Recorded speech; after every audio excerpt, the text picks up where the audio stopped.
infelizmente, não fomos formados de modo a uma postura de tolerância na vida social. A tolerância, ela requer maturidade intelectiva e emocional. E o fato de hoje nos sentirmos partes integrantes de grupos que combatem grupos faz com que nós sejamos quase que obrigados a comprar pacotes ideológicos completos, né, sem, digamos, destrinchar criticamente os seus elementos e, com isso, nos posicionar de maneira mais lúcida. Então, o que acontece? Tudo que é questão política, e quando eu digo uma questão política, eu quero dizer uma questão que diz respeito a toda a polis, portanto, a todo o país, né? Essa questão política, ela já entra no espaço público crivada por uma estruturação profundamente empobrecedora, porque é de um lado ou de outro, como você mesmo identificou o problema. Então, eu iria até mais longe. A situação é tal que um assunto que não é comprado ou odiado por esses lados é um assunto que nem entra, é um assunto que não... discutido. Quer dizer, mais ou menos assim, eu chego aqui e digo, é preciso que nós consigamos uma sociedade que se importe com a educação, para que possamos ter uma classe política que se importa com a educação, para que possamos ter a educação como um tema central do país, para que possamos formar adequadamente os nossos jovens e, com isso, fazer surgir, digamos, essa sociedade como uma sequência de gerações, digamos assim. Aí você diz, bom, mas é a história do ovo e da galinha, porque o que tem que vir primeiro? Né? E aí, naturalmente, a dificuldade é enorme. Eu não tenho uma resposta para te dar, mas eu aqui me limito a dizer que se é de um lado ou se é do outro, esse problema me parece menor, porque o problema relevante aqui é que possamos de fato conseguir, e eu tenho a impressão que com relação a isso não há muita dúvida, né, que tenhamos uma juventude bem formada, o que implica uma certa igualdade de oportunidades, até para que o tal do mérito possa ser verdadeiramente meritório e valioso. Não é? Porque se você tem uma sociedade onde você tem apenas um pequeno percentual bem preparado e o resto desqualificado por um problema institucional, o mérito acaba sendo circunscrito àquela pequena parte da sociedade.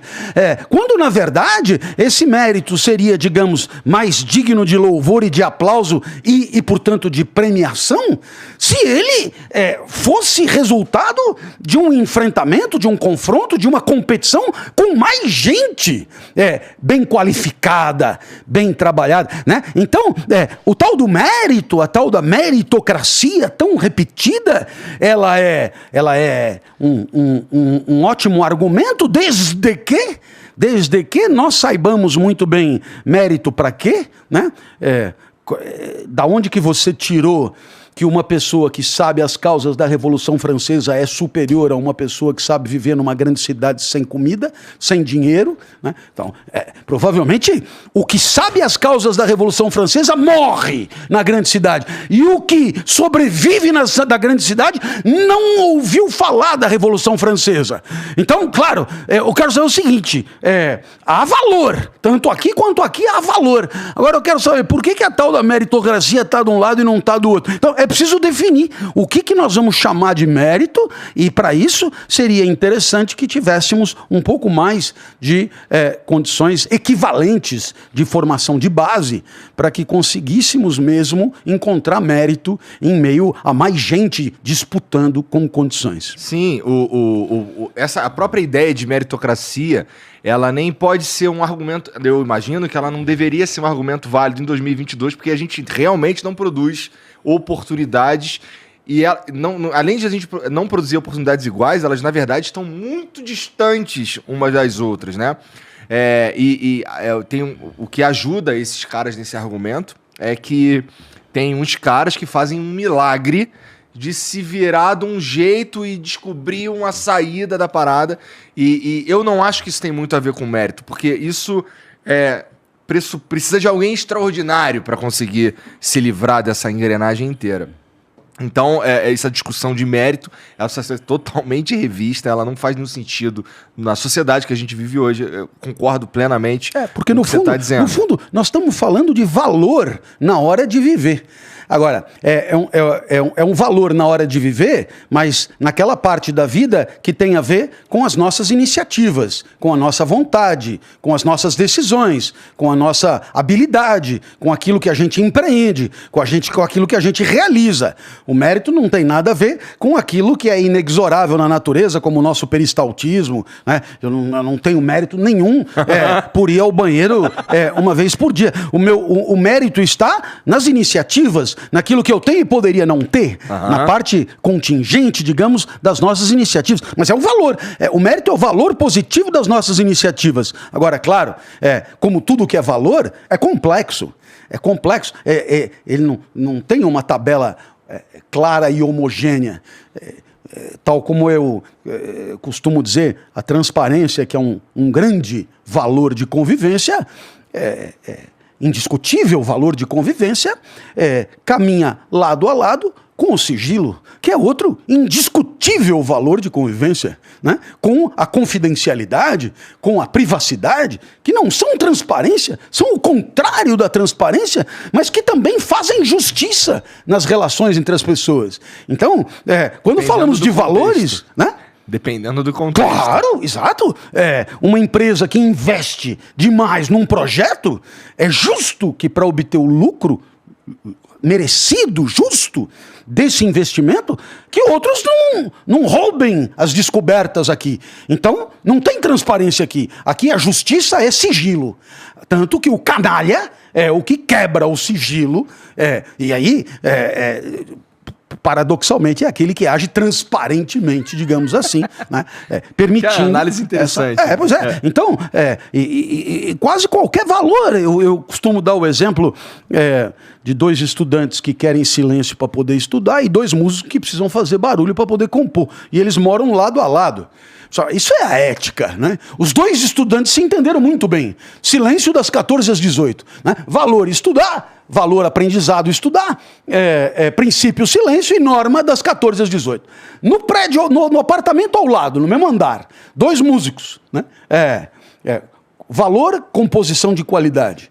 Princípio de conduta, poder fazer barulho, poder teclar, poder dedilhar, poder... E coisa, das 14 às 18, para não incomodar ninguém, nós vamos fazer música. E dá a largada. Aí um olha pro outro e diz, velho, aí os 4 têm que entrar. E depois entram sacerdotes, prostitutas, não sei o quê. No final das contas, toda a complexidade é uma representação da sociedade. As pessoas, elas têm interesses, desejos, ambições, pretensões que lhes são próprias, e a convivência requer essa inteligência permanente para o aperfeiçoamento da convivência. Isso é a própria ética. A ética não é taxativa e definitiva. A ética é um processo de uso da inteligência coletiva para aperfeiçoar progressivamente a convivência. Tá? E isso, você disse bem, não se consegue do dia para a noite. Mas, às vezes você tem a sensação de que está indo no caminho certo. E às vezes você tem a sensação de que está indo no caminho errado. Eu tenho a sensação que a gente está indo no caminho certo. Eu tenho. Eu vejo algumas... Eu já vi problemas... por exemplo, a gente for falar apesar do cancelamento estar em alta, para usar esse exemplo, eu acho que ele está menos em alta, sabe? Então, já é algo positivo, sabe? Por mais que ainda crie muitos problemas e muitas situações escrotas e que não aconteceriam de outra forma, mas o fato dele estar menos em alta, pra mim, já é um puta avanço. Eu acho, já falei isso aqui algumas vezes, eu acho que assim, porque assim, a minha análise, como eu vivo de internet, eu tô na internet todo dia, isso faz parte do meu dia a dia, eu vejo todas essas interações, a sensação que eu tenho é que a sociedade tá doente, tá com febre, a gente tá, talvez, agora, passando pela febre mais alta. E daqui a um tempo, essa febre baixa e a gente fica de novo bem, sabe? como aconteceu com a humanidade, se a gente for usando uma palavra que talvez não tenha nada a ver, mas analógica, a galera no mundo real, vai. A galera no mundo real, a gente passou por, caça às bruxas, a gente passou por cruzada, passou por uns bagulho muito sinistro, né? Claro. Guerra pra cacete, não sei o quê. Isso. E agora, não é que tá perfeito, mas tá muito melhor. Claro, né? claro. E eu acho que a gente, por isso que eu digo que eu acho que na internet, assim, nas redes sociais, a gente tá na Idade Média. Então estamos com uma febre altíssima que tende a baixar. A gente tende a caminhar para uma parada que é mais humana, sabe? Assim, mais condizente com o que a gente tem como a gente idealiza a ética, sabe? E a moral. Então, por isso que eu digo, eu tenho um pouco de otimismo, sabe? Eu tenho alguns pares que na verdade, eles são pessimistas nesse sentido, acho que nunca vai melhorar e tal. Mas eu não sei, eu não sou geralmente otimista, mas nesse caso, olhando e vendo que tem algumas transformações ainda que sutis, eu acho que a gente está indo para um caminho interessante, um caminho bom. O senhor estuda redes sociais, esses fenômenos de interação social, como a ética ou como a ética é produzida ou manifestada em redes sociais, em interações digitais? Não é o meu objeto central de inquietação, muito embora hoje é praticamente impossível você fugir, né, da vida das redes sociais na hora de tratar de sistemas. Qualquer exemplo que você vai dar esbarra em condutas que se traduzem em manifestações na internet, nas redes, etc. Agora, na verdade, a minha preocupação maior sempre foi aquela de fundamentos que dizem respeito tanto ao indivíduo no mundo digital quanto fora dele. Quer dizer, em que medida cada um de nós pode conseguir, através da inteligência, da lucidez, do conhecimento, submeter os próprios... Opa, agora você... Não, ele é bom nisso, cara. Agora eu vou recomendar novamente aqui, o cappuccino gelado com limão. Porque o limão coalha o leite do cappuccino e isso vira saboroso. Uma coalhada de cappuccino que é inédita.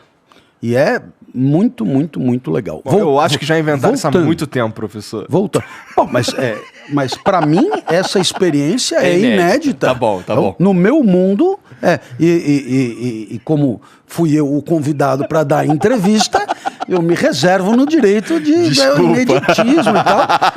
Sou um raro frequentador de balada, ninguém me convidaria para nada disso. Então, para mim é uma surpresa incrível. Não me ocorreria tomar cappuccino. Eu acho que o senhor ficaria surpreso quantas pessoas gostariam de tê-lo por perto.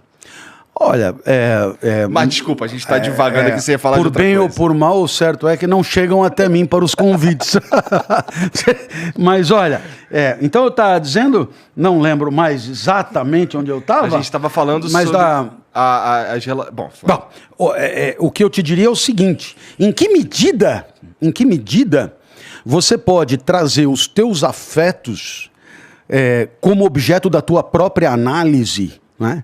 E com isso você entender exatamente por que você tende a fazer, está na iminência de fazer, vai fazer ou fez alguma coisa que depois provavelmente produzirá até mesmo em você uma certa repugnância, uma certa vergonha, né? O que é a vergonha, né? A vergonha é uma tristeza que tem como causa uma análise de si mesmo, né? A vergonha é quando você perde potência de verificar que foi capaz de fazer uma coisa com a qual você mesmo não concorda. A vergonha é uma tristeza que tem como causa um atributo flagrado em si mesmo. Quer dizer, você age de determinada maneira e diz, caramba! Então, quando você ainda tem capacidade de ter vergonha, porque teve uma formação moral que te permite isso, a esperança é grande, porque você, na próxima, talvez tenha aprendido esse hábito de trazer para a consciência, né?